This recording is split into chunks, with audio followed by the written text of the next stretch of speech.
de la cuisine. Votre programme avec Search for Sight. Search for Sight, agence spécialisée en référencement sur les moteurs de recherche. Bonjour ou pas? Oui. Voilà, alors la question était, puisque, encore une fois, je suis totalement enrhumé, ça sent toujours, point d'interrogation sur le plateau, il paraît que oui, et que ça ne sent pas bon. Ah, ça sent l'Asie en fait, c'est vraiment le fruit, le roi des fruits, mais effectivement c'était le nouvel an chinois hier, donc Ni Hao, Chine Kuaila, c'est bonne année en chinois. D'ailleurs on entend la nouvelle star, c'est pas la nouvelle star, c'est le The Voice chinois qui est une grande star en Chine, qui a une voix extraordinaire. Voilà, c'est la première fois que je vois des Chinois avoir un retour d'émotion lorsqu'ils écoutent un chanteur. Donc la Chine, c'est vraiment le pays, comme la France, de la gastronomie. La gastronomie, elle a une très haute place. Et savez-vous c'est la minute culturelle, Fleur, de la cuisine. Savez-vous qu'un chef cuisinier est devenu empereur? Il s'appelait Yi Yin. Ce chef cuisinier, il a été repéré par l'empereur. L'empereur le met à son service, au palais, au service de son palais, à lui également. Et d'un seul coup, ils partent en guerre. Et l'empereur Tang est en train de la perdre. Et le chef cuisinier dit « Mais Majesté, vous devriez parler à vos troupes et les rebooster ». L'empereur le fait, du coup ça lui porte bonheur, il gagne la bataille, et il se sert de ce chef cuisinier comme conseiller spécial, il devient un super ministre, et donc il devient, à la mort de l'empereur Tang, le futur empereur de Chine. Donc c'est une belle histoire, et puisqu'on est en train de parler de royauté, je vous parle de ce fruit qu'on voit sur le plateau, qui sent un petit peu fort. Alors sachez que pour information, ça s'appelle un durian, il est interdit de le transporter dans les transports en commun, parce que pourquoi? Ça sent... Ah, à cause de et oui, l'odeur. pour pas importuner, dans les avions c'est formellement interdit. Et l'odeur vient d'où alors? Alors l'odeur, on en parle à nos téléspectateurs depuis tout à l'heure. Voilà, alors l'odeur, c'est un peu une... Non, ça vient de l'intérieur, ça vient du fruit, c'est un peu une odeur de camembert un petit peu qui a pu renfermer. Mais sachez quand même que ce fruit-là, il est très bon pour la peau, il est très riche en vitamines et il est très bon également pour la digestion. Je vais essayer de vous le couper en direct, alors c'est très dur. Attention à vos doigts. Ouais, je vais essayer de...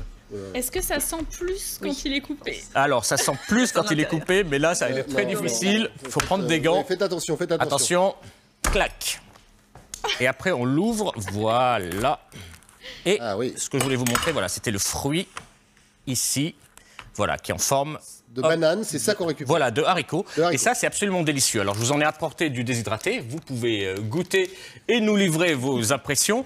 Mais c'est vraiment le fruit star en Asie. Aurélien, vous avez dit qu'il y avait des risques à être dans la matinale week-end. Vous pouvez goûter, s'il vous plaît? Parce que moi, je ne peux pas, je ne sens pas, je n'ai pas de palais, je n'ai rien.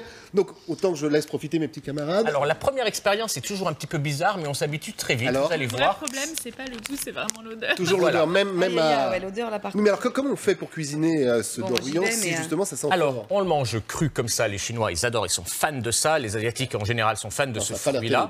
Et puis après, on le transforme dans des glaces, on le met dans des crèmes, on le cuisine comme un fruit normal. Ah oui, ça n'a pas l'air de passer du tout à voir les têtes sur le plateau. Bon, c'était un fruit découverte. Ça, c'était vous parler que c'était un fruit star qu'on mange lors du Nouvel An. Ça vaut cher? Ça vaut relativement cher, ça coûte 12 € le kilo, mais ça pèse à peu près 4 kilos, hein, et ça va jusqu'à 8 kilos, donc vous pouvez on se retrouve avec un fruit qui pèse 80 €. On va demander de changer de plan. Ouais, moi j'ai mis du temps à m'habituer, mais depuis j'aime bien. Allez, on continue avec des œufs au thé. Alors les œufs au thé, ça c'est la petite friandise que les Chinois mangent le matin au petit déjeuner ou en snack. À ne pas confondre avec les œufs de 100 ans. Et les œufs de 100 ans, je vous en proposerai tout à l'heure. Alors pour les faire, vous prenez 4 œufs, vous les faites cuire dans du thé. Alors le thé c'est 25 centilitres de thé. Et puis on va casser la coquille, on va la fendiller. Et puis le thé, on le prépare, donc c'est 25 centilitres de thé avec 10 centilitres de sauce soja. On va rajouter un peu de cannelle, de la badiane et on va faire cuire nos œufs durs avec des zestes de citron. Nos œufs durs qui ont été fendillés, on va les faire cuire pendant 1 heure et ça va nous faire cette petite marbrure que l'on découvre sur l'œuf. Et ça, c'est absolument génial. Je vous en ai préparé ce matin, vous pouvez vous amuser à les éplucher. Vous allez découvrir la marbrure de l'œuf, c'est des œufs tout à fait normales. Tenez, faites passer au... D'accord, ils sont colorés. Ils sont absolument colorés. Et voilà, donc si vous voulez les faire chez vous, vous avez la recette qui s'est affichée, puis on retrouvera tout ça sur les réseaux sociaux.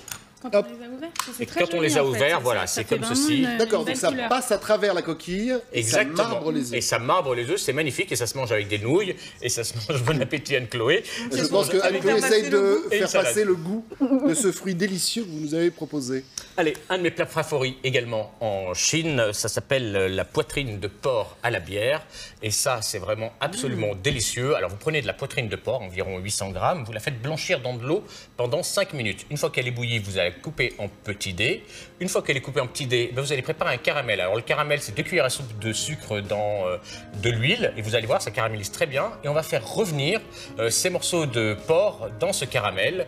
Voilà, on les enrobe bien, on rajoute de la sauce soja, ça va assaisonner, ça va donner le goût. 5 gousses d'ail et puis évidemment des lamelles de gingembre. Ça, c'est ce qui nous rappelle l'Asie. Et puis, une fois qu'on a fait ça, eh bien, on va rajouter de la bière et on va le laisser mijoter pendant 1 heure à couvert. Et ça vous donne le porc à la bière. C'est absolument délicieux. C'est un vrai bonbon à déguster. Et puis allez, alors, rapidement, mon Cyril, on est effectivement pris par le temps. Eh bien, pour manger, on utilise des baguettes. Et si vous voulez utiliser des baguettes, bloquez votre baguette avec le pouce et vous vous servez de l'index et de l'annulaire pour faire bouger la baguette supérieure. Merci beaucoup. On se retrouve tout à l'heure. Autre recette. On restera bien évidemment dans le thème de l'Asie et par solidarité avec mes petits camarades. On évitera peut-être, si vous êtes d'accord, chère Aurélia, d'apporter en plateau ce joli fruit. On va parler. C'est ignoble ce truc. Bah oui, s'il y a sponsor, il faut l'envoyer le sponsor. Alors, il y a un prix et il y a des canards laqués. Et des œufs qui visiblement posent problème. Exactement. Le moment où Paul Bocuse est mort, sachez que c'est le nouvel an chinois, Ni Hao, Shine Kuaila, c'est comme ça qu'on dit en chinois. Et on a un cuisinier qui est devenu empereur. Voilà, il s'appelle Li Yin, et aujourd'hui, c'est le prix le plus prestigieux qui existe en Chine. Alors, comme c'est le nouvel an chinois, je vais vous proposer des recettes chinoises et une première qui est assez emblématique, tout le monde en a entendu parler, ce sont les fameux œufs de 100 ans. Alors, sachez qu'ils n'ont pas 100 ans, ces œufs sont des œufs de canne, généralement, qui ont mariné dans une boue à base de chaux, de riz, de feuilles de thé, et ça nous donne un œuf gélifié. En fait, c'est un œuf gélifié qu'on va manger, qui généralement se conserve cru 2 mois dans cette chaux. Marine a l'air totalement pétrifiée. Alors voilà, je ne sais pas si on voit à l'écran là, je vous montre avec mon doigt, on a, quand il est coupé, en fait c'est un œuf vraiment gélifié. Et voilà, et à l'intérieur, on a le jaune qui devient vert. Et c'est une petite gourmandise que les Chinois mangent. Alors, Marine, vous pouvez peut-être tester.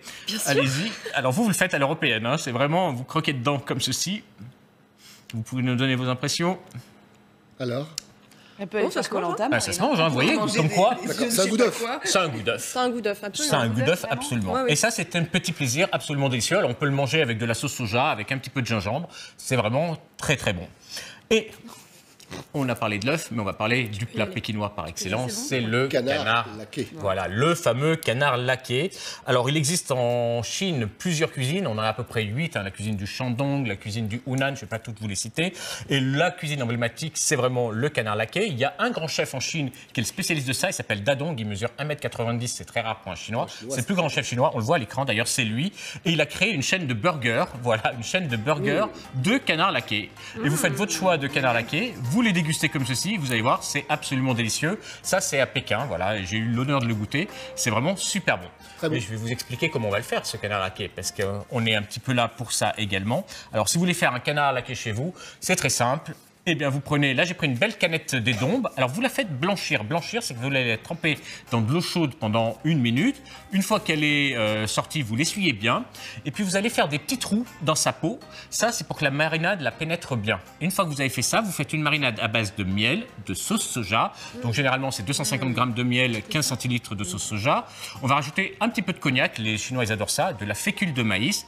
Et puis, le petit truc pour que la marinade reste vivante, c'est de rajouter de la levure chimique. Pour qu'elle reste vivante. Voilà, exactement. C'est-à-dire qu'elle va agir et elle va attendrir les chairs. On lustre bien notre canard là-dessus. On le fait cuire au four, alors plutôt dans une rôtisserie, hein, vraiment avec la broche qui tourne. Et ça vous fait un délicieux canard laqué. Et ça, on va faire cuire pendant 2 heures, sans oublier de l'arroser tous les quarts d'heure. Ça veut dire qu'on l'arrose à peu près 8 fois. Et puis, ça se sert en 8 services, un canard laqué. Donc, je vais vous proposer de le déguster. Donc, on commence toujours par la peau. Ouais. Toujours par la peau. On coupe des petits carrés de peau. Voilà, comme ceci. Alors, je vais essayer de vous le décoller. Voilà. Et une fois qu'on a notre petit carré de peau, en fait, on le serre dans une petite crêpe. On le met dedans, du poireau finement ciselé. Et puis après, on va le tremper dans une sauce huître. Je vous prépare ça, Marine. Avec grand plaisir. Vous êtes le cobaye de la matinée. Elle a déjà mangé l'œuf, mais là. les voisins tombent comme des mouches. Oui, contrairement à vous, Exactement. vous avez avoué Vous voulez... J'ai mangé celui de tout à l'heure, souvenez-vous. Tenez, faites passer Tout à l'heure, vous votre avez dit, ami moi je Anne-Chloé. mange tout, l'œuf, vous ne l'avez absolument pas goûté. Alors, vous êtes dégonflé sur ce coup-là. Pendant que vous dégustez, je vous propose de faire la recette par excellence. Tenez, il y a plein de messages à l'intérieur. Ce sont ce qu'on appelle les fortune cookies. Ah oui. C'est pas tellement pour le goût, c'est plus pour le message qui est à l'intérieur. Donc vous pouvez les casser et découvrir le message qu'on a à l'intérieur. Et si vous voulez faire, vous faites des messages à l'avance. Vous les faites un blanc d'œuf après pour faire la pâte. On va rajouter du sucre glace et du sucre semoule. On mélange tout ça. Et une fois qu'on a mélangé tout ça, on rajoute un petit peu d'eau. Moi, j'ai rajouté de l'extrait d'amande, du beurre fondu. Ça nous fait notre première pâte. On va rajouter de la farine et ça fait une pâte à cigarette. On va l'étaler sur une plaque au four, voilà, directement. On fait un petit cercle. On enfourne pendant 6 minutes. C'est une cuisson très rapide. Et on dépose notre petit message et on va recouvrir d'un deuxième cercle. Voilà, c'est comme ça qu'on enferme le message à l'intérieur. Et on le forme en fer à cheval et vous découvrez vos petits messages à l'intérieur. Merci beaucoup, Cyril. Bonne année du chien à tous, puisque c'est effectivement l'année du chien.